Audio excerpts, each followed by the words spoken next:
ఈ వారం థియేటర్స్లోకి వచ్చిన చిత్రాల్లో మంచి టాలెంట్ ఉన్న మన కార్తీ అండ్ అరవింద్ స్వామి గారు నటించిన ఎమోషనల్ డ్రామా సత్యం సుందరం. ఇది తమిళ్లో అయితే చాలా బాగా రిలీజ్ అయింది అండ్ బాగుంది కూడా. ట్రైలర్ చూస్తే పరంగా కూడా బాగుంది. ఇంకా మూవీ విషయానికి వస్తే కనుక గుంటూరులో ఉండే సత్యమూరి అంటే అరవింద్ స్వామి తన చిన్ననాటి నుంచి ఉన్న తరతరాల సొంతిల్లు ఉంటే ఎంతో ఇష్టం. కానీ కొన్ని కారణాల చేత ఆ ఇంటిని తన కుటుంబాన్ని కోల్పోయి విశాఖపట్నంలో సెటిల్ అవుతారు. అయితే 1996లో విశాఖకు వచ్చేసిన సత్యం మళ్ళీ తన చెల్లెలు పెళ్లి కోసం తన సొంతూరుకు వెళ్లాల్సి ఉంటుంది. మనసులో వెళ్ళాలని ఇష్టం లేకపోయినా కానీ వెళ్ళాలి కదా అని చెప్పేసి వెళ్తాడు. అక్కడ మన కార్తీ పరిచయం అవుతాడు. అక్కడి నుంచి వీరిద్దరూ పరిచయం ఎలా సాగింది, సత్యంకి మొదట్లో చికాకుగా అనిపించిన సుందరం ఎలా తనకి ఎమోషనల్గా కనెక్ట్ అవుతాడు, తనకి ఎవరో తెలియని సుందరాన్ని సత్యం ఎలా ఫేస్ చేస్తాడు అనేది తెలియాలండి. మూవీ చూడాల్సిందే. సో నేను ఇందులో plus point and minus points చెప్పబోతున్నాను.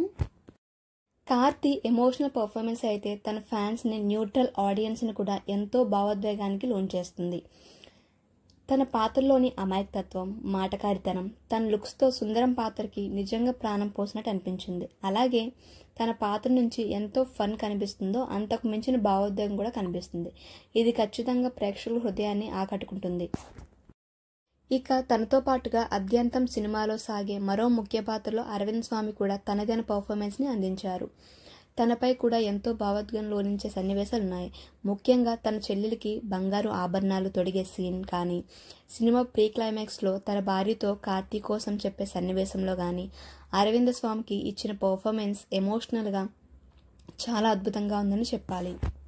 మైనస్ పాయింట్స్: కొన్ని సన్నివేశాలు మాత్రం కొంచెం ఓవర్ డ్రామాటిక్గా అనిపిస్తాయని చెప్పాలి. ముఖ్యంగా సీనియర్ నటుడు రాజ్ కిరణ్ పై కొన్ని సన్నివేశాలు మరీ అంత ఆకట్టుకోవు. అలాగే సినిమా కొన్ని చోట్ల స్లోగా సాగుతూ అనిపిస్తుంది. అలాగే ఒక ఎమోషనల్ సెకండ్ హాఫ్తో అయితే ఫస్ట్ హాఫ్ కొంచెం ల్యాగ్ అనిపిస్తుంది. ఎమోషనల్ డెప్త్ కోసం కొంచెం సాగదీసిన భావన కూడా కలిగించవచ్చు.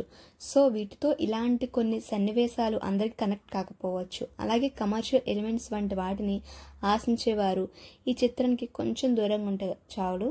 అలా అని చెప్పేసి చూడొద్దు అని చెప్పట్లేదు, ఎందుకంటే మూవీ వన్స్ చూడాలి. ఎందుకంటే ఇంత ఎమోషనల్ డ్రామా అనేది కార్తీ చేశాడు, బట్ ఈ మూవీ అయితే నాకు చాలా బాగా నచ్చింది.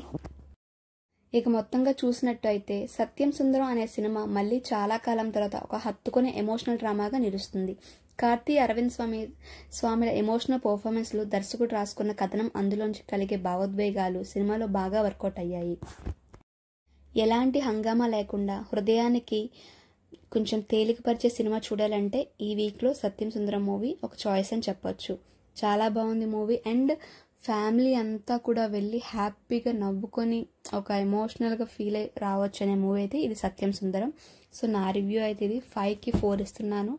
సో మీకు నచ్చినట్లయితే కనుక కంపల్సరీ వెళ్ళి వాచ్ చేయండి. Thanks for watching. Please subscribe చేసుకోండి. హలో అండి, ఈ ఛానల్ని లైక్ చేసి, షేర్ చేసి, సబ్స్క్రైబ్ చేసుకోండి. నేను చేసే ప్రతి వీడియో మీకు నోటిఫికేషన్ ద్వారా రావాలంటే కిందన బెల్ ఉంటుంది, దాన్ని కూడా క్లిక్ చేసేయండి. Thanks for watching.